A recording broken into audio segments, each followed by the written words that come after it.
How fair is UK council tax? We know it's a deeply flawed system. It was designed over 30 years ago and the valuations have never been updated. But the question is, how fair is it? So let's get into some ideas here. So the system at the moment goes from Band A, which is the cheapest properties, up to Band H, the most expensive properties.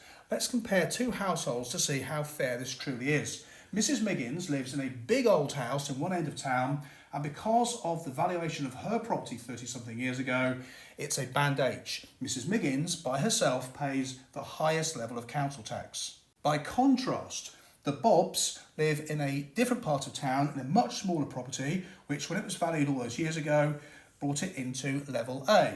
That's for Mr. and Mrs. Bob, 19-year-old Bob, 17-year-old Bob who's just had her baby, 15-year-old Bob, 12-year-old Bob, and Joyce, who is Mrs. Bob's mother, who also lives with them. Now, your whinging lefty is going to say, well, that's fair. Mrs. Miggins has a bigger house, therefore she should pay more.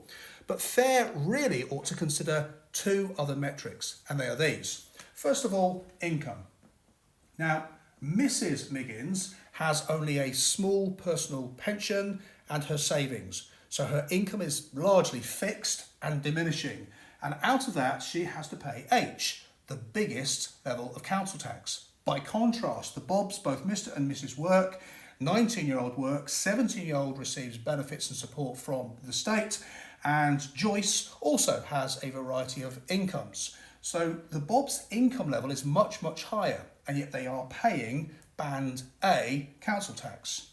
There is another metric we ought to consider, which is services. So if we look at the multi-generational, highly demanding nature of all the requirements of the Bobs, we can see that they are highly likely to use many services from the council. By contrast, Mrs. Miggins simply enjoys regular fortnightly bin collections, which raises the question,